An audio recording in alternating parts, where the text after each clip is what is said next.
I'm giving away this championship belt at 100,000 subscribers, so if you want to win, just go ahead and click subscribe.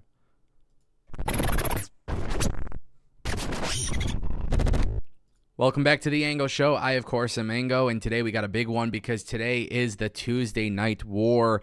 I want to kick things off surrounding WWE's new TV deal with Hulu. Because it looks like WWE and Hulu have come to terms with an agreement. There's no more expiration dates on Hulu surrounding WWE programming.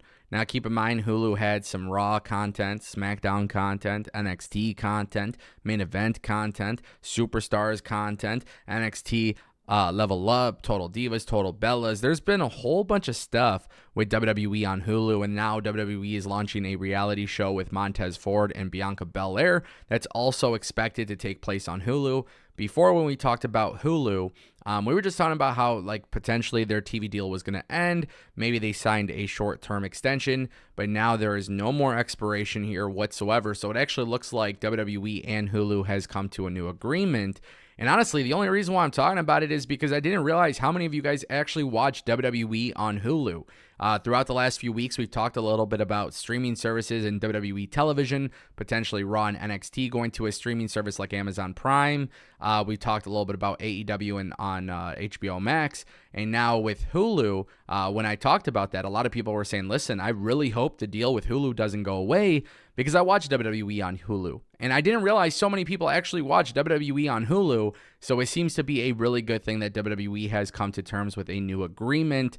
I'm going to assume, based on the way they've distributed content in the past, that more than likely won't change. Hulu is a really good on-demand service. I tend to use Hulu quite often, especially when there's episodes of shows I just simply couldn't watch, or maybe I forgot to DVR. Hulu usually has them relatively quickly.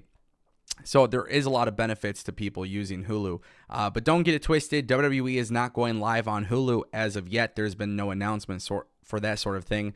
So everything you've grown to love about Hulu in the past more than likely will be remaining the same, which by the looks of it, based on how many people actually left a comment talking about it, I'm going to assume that's a very good thing. Guys, WWE on Raw published a vignette for the A+ specimen Ludwig Kaiser. And this was really cool, man. Last night's Raw was great. This vignette was fire, but it basically hit everybody out of left field because nobody knew that Ludwig Kaiser would be getting a video package. And nobody really knows what's going on here, but it appears that WWE could be preparing for a singles run for Ludwig Kaiser.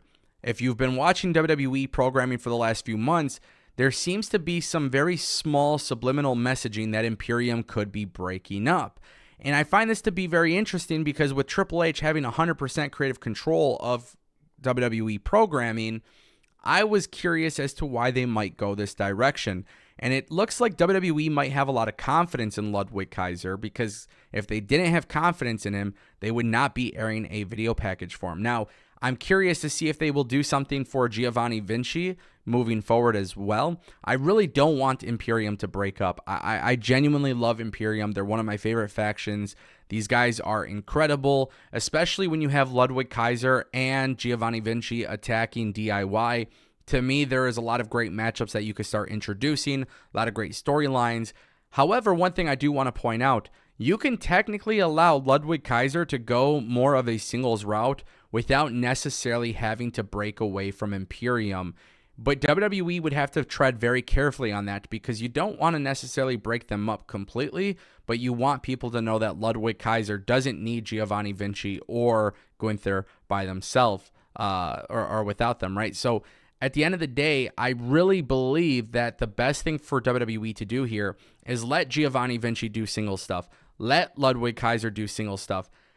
Air these video packages. It will make them seem a lot more credible as an on-screen character. But of course, when Gunther and Imperium need to be together, they are there and they are fully aligned. I think you can let people do single stuff without necessarily having to break up the faction.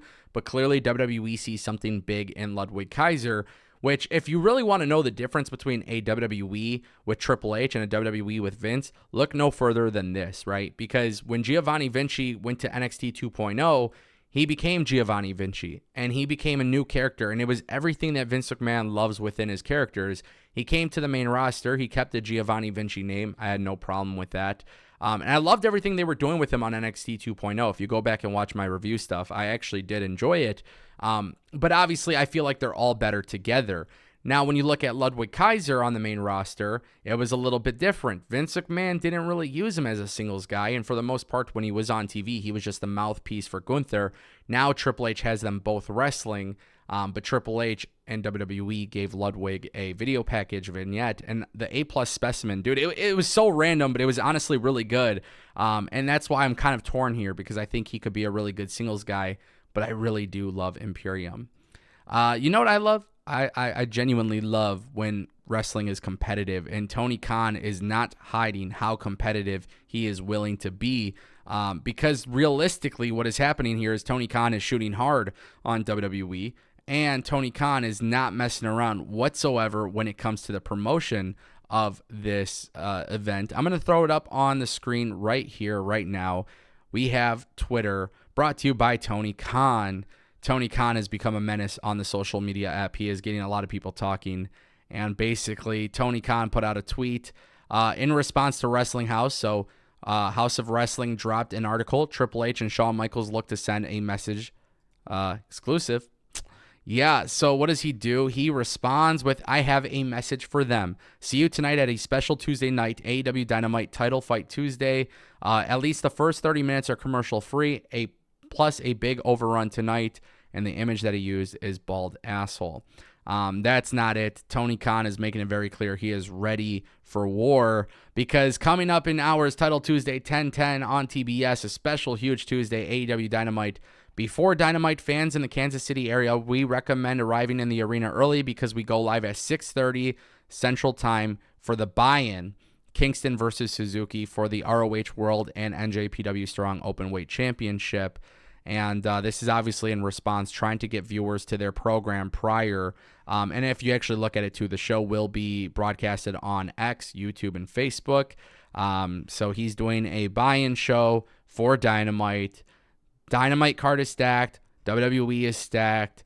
And then this was pretty funny too. Somebody responded to Tony Khan right here, and he says, "We not watching, bucko." And then he goes, okay, we won't see you tomorrow night for Title Tuesday, AEW Dynamite then. And then he posted the Roddy Strong gif. And then this guy says, if Sir Vince McMahon said this, there would be many failed AEW fans crying nonstop and furious. Hashtag hypocrites. Tony Khan, again, being a menace. If Sir Vince McMahon said this, it would be the last of his alleged misdeeds.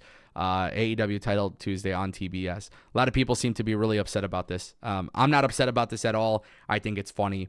I think it's tricky. You know, you could be playing with fire. If you really want to be the challenger brand and you really want to, shit talk and you really want to compete, if you're not winning, then, I mean, it doesn't look good. But at the end of the day, it is entertaining, and I love the fact that it's entertaining. For some reason, people think I hate AEW, despite the fact if you watch my content and literally listen to the words I usher out of my mouth, I like AEW. It's not perfect, but I think AEW has a long way to go to be a true competitor to WWE. And for some reason, people care more about that than the actual product. I think the product right now in the last few months has been hot, but that's from a creative standpoint. In overall business, it's not. Okay, we could talk about pay-per-view buys. We could talk about a whole bunch of stuff, but AEW is showing on their show that people are not in seats all the time when you're watching, and that's a problem. There is clearly a disinterest in the product right now at a time where I'm interested in the product. So I love the competitive nature of this. Raw, NXT, SmackDown, Dynamite, these last few months have all been great, but right now, tonight, I'm excited because you got WWE putting their best foot forward. You have AEW putting their best foot forward. And I know people say, oh, well, the fans win. No, it's not about fans winning. It's not about Raw or NXT or Dynamite or any of these shows winning. That's not what it's about. What it is about entertainment. And I think if everybody puts their best foot forward, if we're all entertained, then that right there is the best thing that can definitely come out of it. So I'll keep you guys updated, but Tony Khan is shooting hard on WWE. He ain't messing around. Hopefully it doesn't look bad for him tomorrow. And hopefully it doesn't look bad for WWE either, because they're doing a lot of shit to compete with AEW. So these guys are going to be, everybody's going to be talking about ratings and stuff, and that's cool. But at the end of the day, it should be a very fun night.